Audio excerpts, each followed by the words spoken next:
So we're talking about transformation tonight.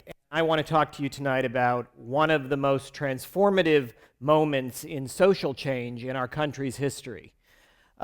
10 short years ago, about 30% of the people in this country supported the idea of same-sex marriage. The fight for LGBT equality in this country was in a bad place. We had passed none of the legislation that you heard about, and we were routinely told by politicians that to take up issues of concern to our community was what we think of as the third rail of American politics. We were effectively a political liability.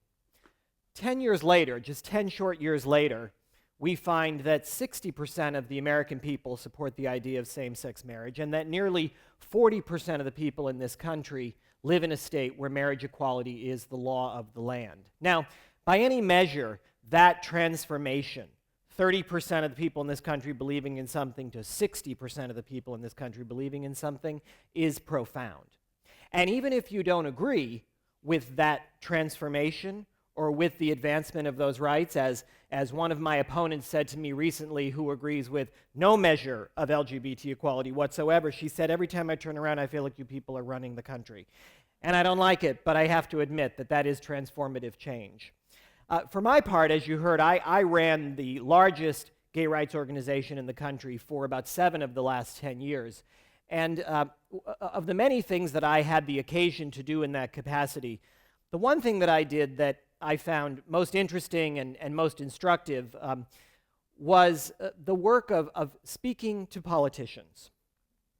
I spoke to politicians on an almost weekly basis, and I engaged them in conversations around sort of coming around to our way of thinking, doing what we wanted them to do, and ultimately, what I was effectively trying to do was get them to do something that I wanted them to do.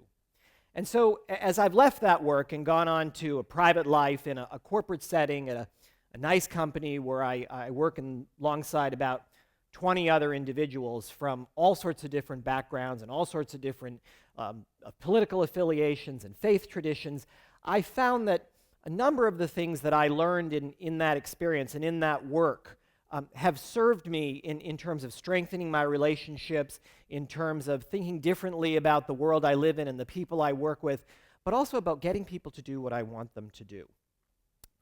So first, I want to talk to you about listening. I think that we live in a society nowadays where people listen far less than they used to. The pace of things, the pace of change, the relaying of information, the way we take information in, everything being sort of given to us in sound bites. It's almost as though when I watch two people having a conversation, I feel like one person is speaking and the other person is waiting to speak. Simply waiting to speak. And the pace is understandable. And so I thought I'd show you, this is a picture of me listening. And, when you're with the President of the United States, I think this is just sort of basic manners. Like, it's a good idea to listen to him and listen to what he has to say because, sometimes he says things that are useful and interesting.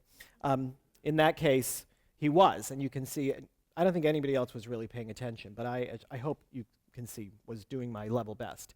Now, long before he was in the White House, in my job, I had the opportunity to serve as a panelist on a televised debate of the Democratic candidates for president around LGBT issues. And there were 3 panelists, and all of the candidates running for president came through, and we each had about 5 minutes with each panelist. And I was pressured from every corner of my community to how it was that I was going to use my 5 minutes and what I was going to say and what I was going to talk about and the amount of information I could relay to them in 5 minutes that would somehow move those candidates in the direction of issues of importance to us. And at the time, in 2007, we were very much in the middle of that fight for marriage equality.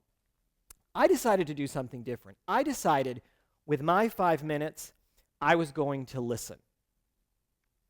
And so with each of those candidates, as they came on stage and I got my opportunity to speak to them, I asked them one question. I said, what is it that is at the heart of your resistance to marriage equality? And it was interesting. John Edwards, who was running for president at the time, said that it was his faith that was at the heart of his resistance to marriage equality. Barack Obama, Senator Barack Obama at the time, said that he thought it was a matter best left to the states, right? So sort of a non-answer to the question, you know. But what was useful was to hear what each of them said, the differences in their opinions, and some of them supported it, and they were all different places along that spectrum. But to listen to what they said, to take in what they said, to understand that for each of them, I was going to have to formulate a different response there on the spot, but certainly ongoingly as one of them became ultimately president, if I was going to move them in an effective way. And so that's what we did as a movement moving forward, and ultimately, as many of you saw, President Obama did come out in support of marriage equality very recently. Anger. You know, I think that many people come to the work of social change, which is the work that I've been involved with, or the work of trying to sort of change daunting circumstances in front of them with an understandable degree of energy or passion, or oftentimes anger. And as we engage people in a conversation, in trying to get them to come around to our way of thinking, or ultimately, as I said earlier, just trying to get them to do what we want them to do, the answers that we get in response to what we're asking oftentimes serve to create even more anger, you know? And so what I found is if we can sort of discipline ourselves to remove that anger from the dialogue, just like we discipline ourselves to listen over the course of each day to people in a more impactful way, we can create more effective solutions and ultimately bring people around to our way of thinking in a more pragmatic and practical way. I was working to repeal the policy of don't ask, don't tell, the policy that was in place for 17 years that barred gay people from serving in the military. I often went to Capitol Hill and met with members of Congress alongside soldiers, men and women, gay and lesbian men and women who had either been serving in silence or had been dishonorably discharged under this policy. And on one occasion, we were meeting with a United States senator, asking him to consider voting to repeal Don't Ask, Don't Tell, asking him to do what we wanted him to do. And he said that on the matter of repealing Don't Ask, Don't Tell, he was indifferent. That he wasn't really even sure how many gay people lived in his state. You know, he was that senator with no gay people living in his state. And that the people who lived in his state, he really didn't necessarily think would want him to do this. Now, I had become quite practiced at speaking to politicians and hearing the sort of things that they had to say, and oftentimes kind of seeing that, you know, they didn't so much lead as follow the sort of the will of their constituents, which I think is a kind of an unfortunate transformation itself in American life these days. But I was conditioned to it. You know, I understood that these were the sort of things that we might likely hear. But the people around me, you know, the men and women who had bravely served their country, they had a level of anger that was understandable in that setting. And I had a level of anger on their behalf because this is something they hadn't been exposed to and they weren't used to it. And so I was justifiably and understandably sort of enraged that an elected official would say they were indifferent to an issue of such importance to this group of people. And again, even if you weren't for it, it was sort of at least a little bit more understandable if you could rationalize why you weren't for it. But what I did, because I had a job to do and a moral obligation to these people who were with me, was I did that. I sort of did the intentional work of taking the anger out of that conversation, listening very clearly to what that person said to me, acknowledging that that was what was at the heart of his resistance, and doing the work to get him to yes, which was essentially packing it up, going to his state, and coming back and showing him that if he was with us, if he did what we wanted him to do, and was willing to repeal Don't Ask, Don't Tell, it was good for him. It was what the people in his state would have wanted him to do. And so it was not an argument on the merits, which is what my instinct would have been. It was a very different kind of a reaction to get him to do what we wanted him to do. It was one that required emotion and anger to be taken out of the equation if we were going to be smart and thoughtful about getting him from no to yes. And people have said to me, but don't you want to use these occasions to sort of move people on the merits? Don't you want to use occasions when you get in front of people like that to try and win their heart around? And I said, my job that day was to get one person to do one thing, which was to move from no to yes on one issue. Now, this is us walking off the floor of the United States Senate after having successfully repealed Don't Ask, Don't Tell. And I'm walking with two of our great allies who were the supporters of that legislation. Behind us, out of the range of the camera, is that senator who voted yes that day with us. And what was inspiring to me was that as I spoke to him after that vote, he was delighted with himself. He was quite proud and pleased with himself that he had done that. But what did it, what did sort of bring him around on the merits was not me, but rather the act itself. And so by taking that anger and emotion out of the equation in that relationship and being thoughtful and practical about moving forward, we got what we needed. Common humanity. In the same way that I have, I should say, apropos of no research or data at all, the notion that no one listens anymore, I also feel like we live in a society, whether it's the media or whether it's sort of all of the sensories around us, that it gives us a sense that as we come into relationships with people, as we work in coalitions with people, as we are in the workplace with people, that we sort of walk into those relationships and into those encounters oftentimes much clearer about the differences that we have with people rather than the similarities. And I certainly found that in working to advocate social change on almost a daily basis.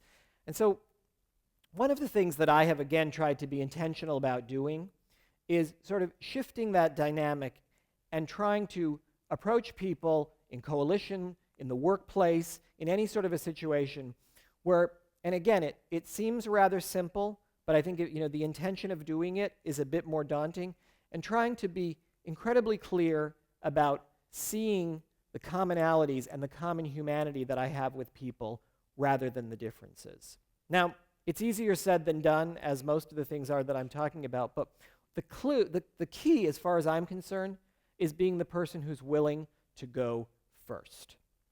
Now, in addition to repealing Don't Ask, Don't Tell, you heard that one of the other things we accomplished over the last decade or so in this movement for social change was the passage of a piece of legislation called the Matthew Shepard and James Byrd Jr. Hate Crimes Prevention Act.